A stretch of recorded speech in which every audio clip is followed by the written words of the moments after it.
In 2021, I paid nearly $1,000 to hire a plumber to fix something that wasn't absolutely necessary and that no one would ever see. Why did I do that? And what on earth does it have to do with running your business? More on that in a moment. This is your time. How can we earn twice as much in half the time with joy and ease while serving the highest good? That is our guiding question here at the Free Time Cafe, your home for heart-based business. I'm your host, Jenny Blake. Join me for conversations with authors, friends, and fellow business owners as we explore ways to free your mind, time, and team to do your best work. Now, on to today's show. A little story about a little tiny thorn in my shoe. Not my side, my shoe. This morning, I was walking Ryder at the park in what else? My Crocs. And all of a sudden, I have this sharp shooting pain in my front toe. I kept taking off my Croc. Yes, Croc singular. And shaking it out, looking for a piece of glass, because there's often broken shards of glass on at least the hill we climbed on today. Nothing. All of a sudden, I'd be walking, I'd get another 10 feet, bam, sharp shooting pain. What is that? I look in the shoe, there's nothing there. Shake it out, nothing there. Okay, so we're walking home, and once again, sharp shooting pain. I don't know, something about me masochistic. I just would rather have this sharp shooting pain, of course, than walk barefoot through the streets of New York City. So this time, I take my shoe off, and I kind of run my finger through the inside. Where is this piece of glass? I couldn't find it. Okay, maybe I'm just making this up. Maybe it's in my actual toe. I don't know. After I get home, I get dressed. I head back out to the podcast studio wearing, embarrassingly, what else? My Crocs. I'm even doing a video podcast today, and I brought some really fancy, nice-looking shirts with Crocs on the bottom. Yet again, I'm in the podcast studio, and bam, there's that sharp shooting pain. So finally, I think to turn the Croc over and I look at the bottom of the sole of the shoe rather than the inside. There's this tiny brown dot. So I start pulling on this tiny brown dot. What is it? Turns out to be a 3-centimeter long, ultra sharp thorn. There was a literal thorn in my shoe. It was almost imperceptible to see, and it wouldn't show when I was looking at the inside of the shoe. However, I knew it was there. Because bam, out of nowhere, I would just keep getting poked and it really hurt.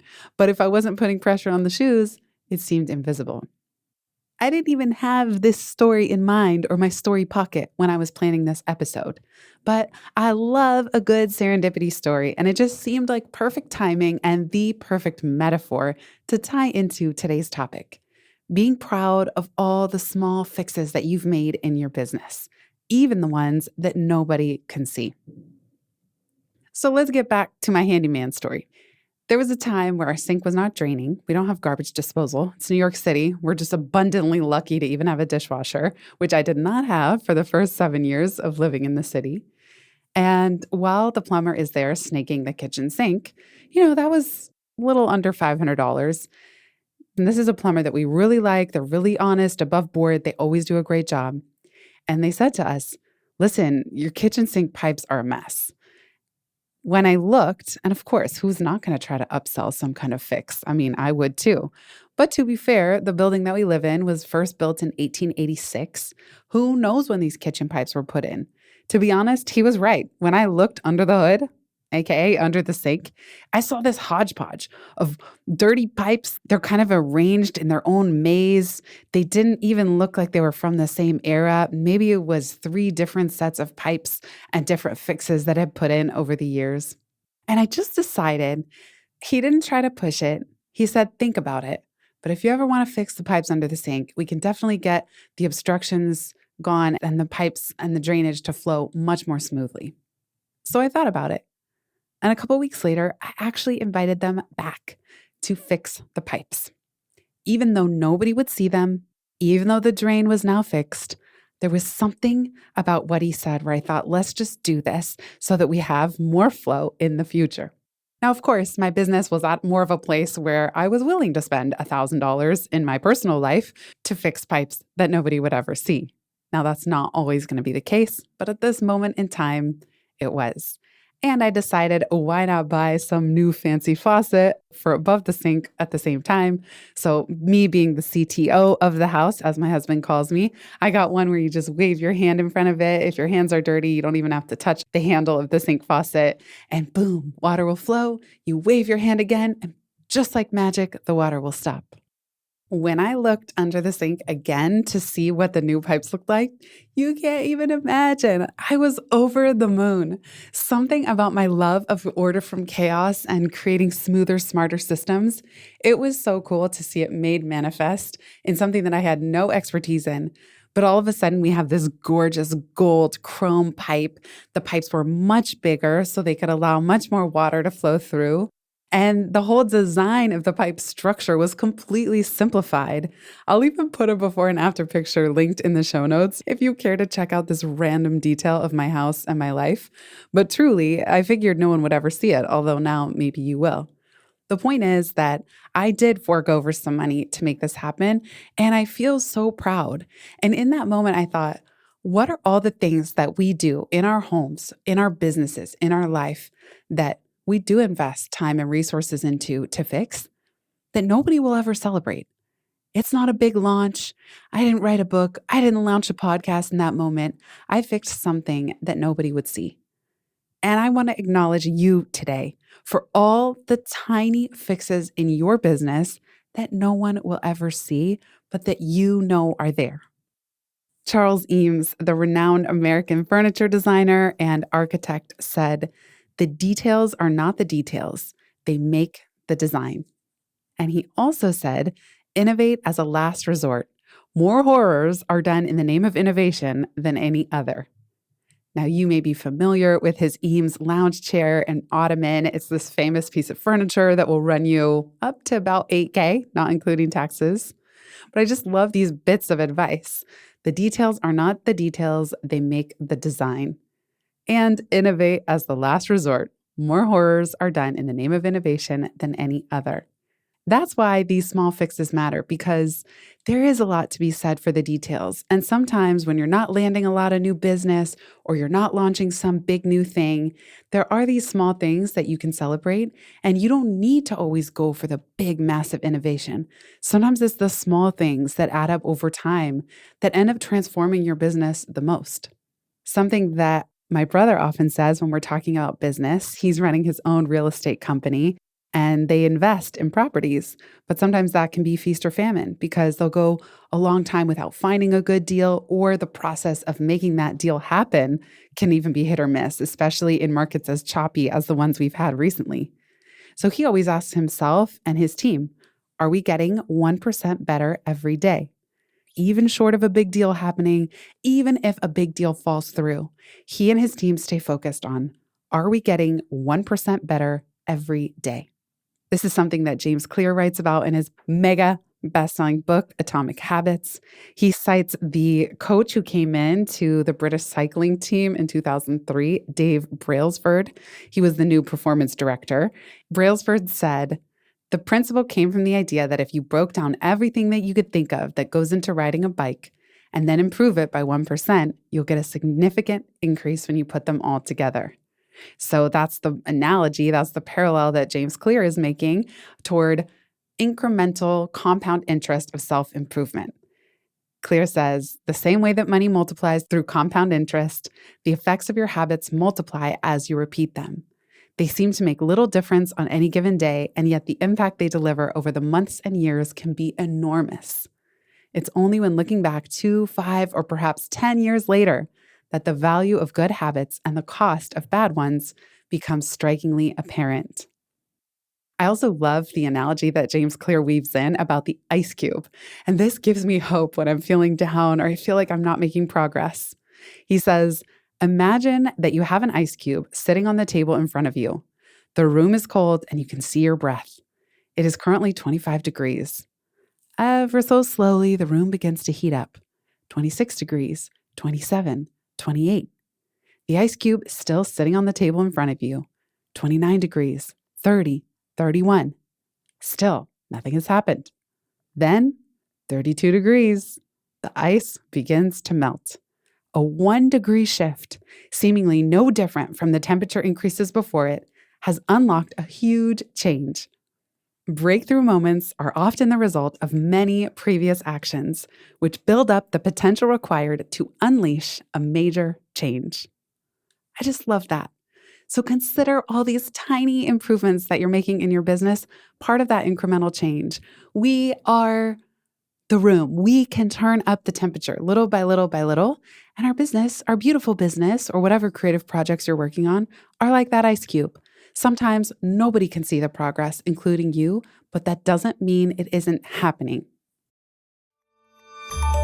We'll be right back just after this. Before we continue this conversation, I'd like to give a very special shout out to the sponsor of today's episode, Inbox Done, a company that replies to your email and manages your calendar so you can get back to what matters most. When you enroll as a client, Inbox Done assigns not 1, but 2 dedicated human assistants to clone you.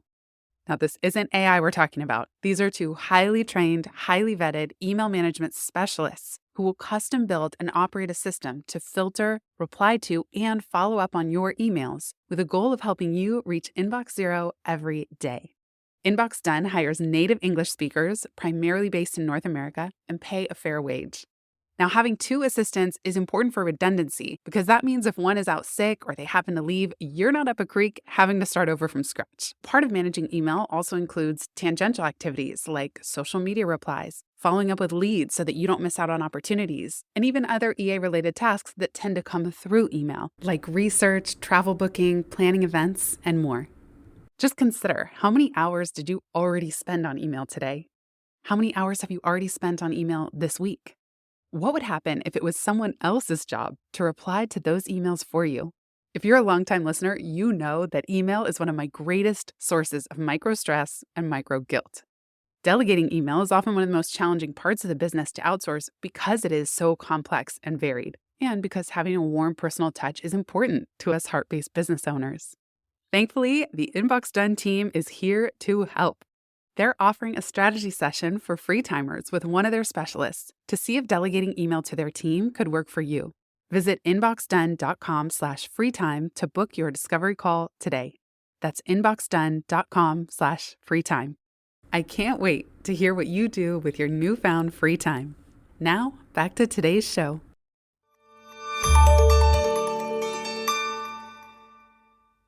You know I'm not going to leave you with a solo episode without a list. So here are 12 examples of small fixes. And by the way, while I was brainstorming, there was a typo to foxes, which will become relevant at the end of this episode. So stay tuned.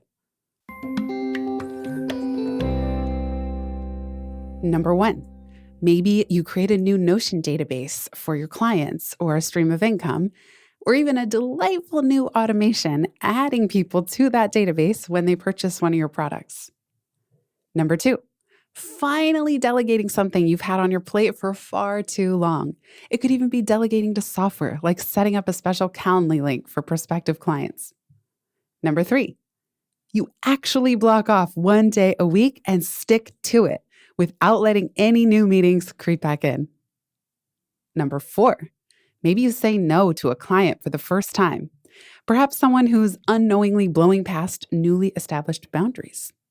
Number 5, a one-on-one client sends you a beautiful thank you note, profusely thanking you behind the scenes, even if their note doesn't make it to official testimonial page or a publicly posted review.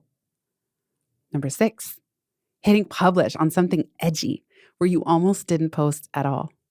Maybe your readers and listeners don't know that you were nervous or that you have a vulnerability hangover the next day, but you know that you put something new out there that you're proud of. Number 7, sending a newsletter on a day where you felt really down or discouraged. Heck, maybe even paying your taxes on time after even setting aside the right amount. What a miracle that would be. Number 8, restructuring a workflow in your business for onboarding clients or team members. For example, creating a welcome autoresponder series, or even better and tinier, fixing typos or broken links in an existing one. Number 9, revamping a sales page, aka what I call an invitation letter. Or maybe you're starting or shutting down a new income stream altogether.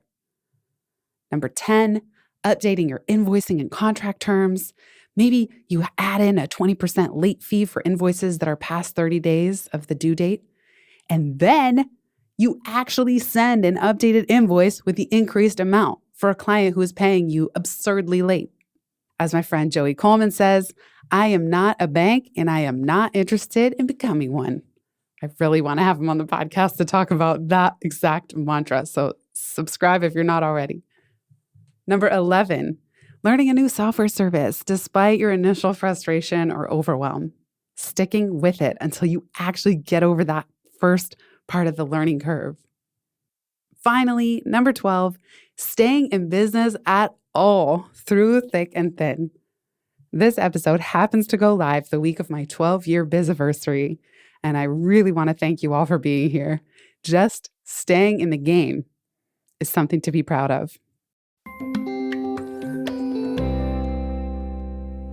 Speaking of which, if you're here, you're now toward the end of the podcast club, as my friend Neil calls it. And so I want to give you a little tiny sneak peek of a secret project that I'm working on and an invitation to further support this work if you enjoy what I do. Visit itsfreetime.com/secret to get a clue of what I'm up to. That's itsfreetime.com/secret. I want to close with a story and a quote. The story comes from my beloved husband, Michael, whose favorite book is The Little Prince. You've probably heard me quote it before, and I certainly cite it at the end of Free Time in the acknowledgments as I thanked Michael. Early on in our dating, he told me the story of the little prince and the rose and why that rose was so special. Pretty sure he was telling me this story in response to my own insecurities, and I have this deep fear of being replaced or traded in. Just one of those classic storylines in American movies about the guy that trades in the wife for the younger woman. In any case, Michael reminded me about this beautiful story from The Little Prince, and it just so happens to go with my thorn instance from earlier this morning. Let me read you an excerpt.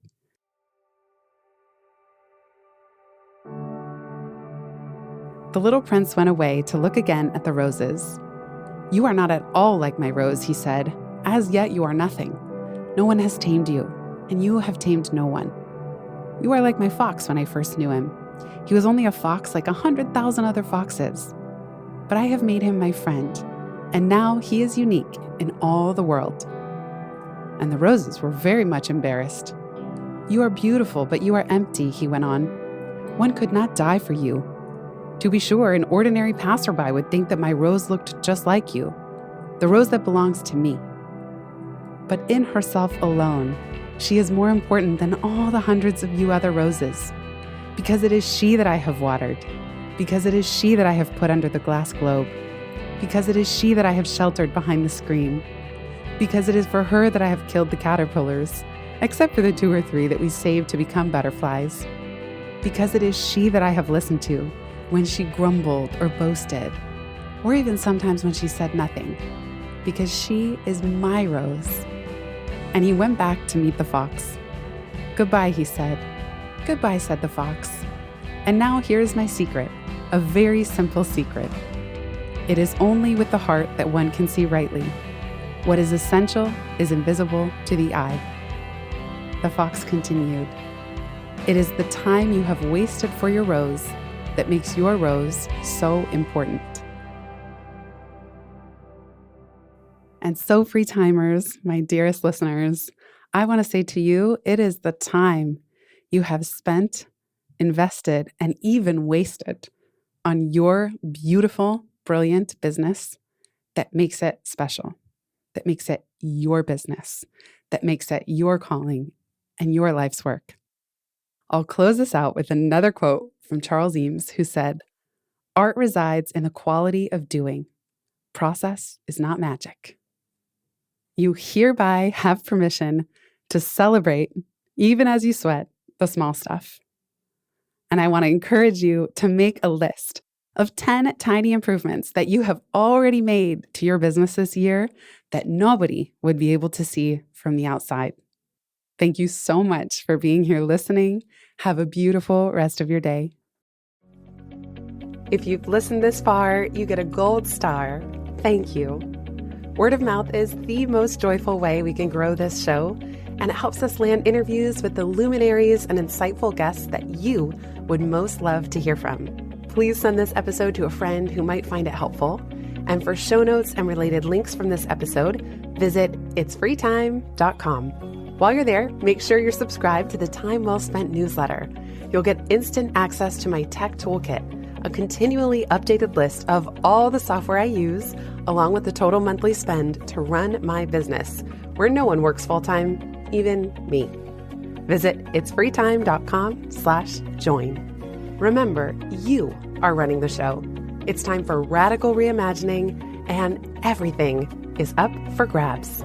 Let it be easy, let it be fun, and build with love.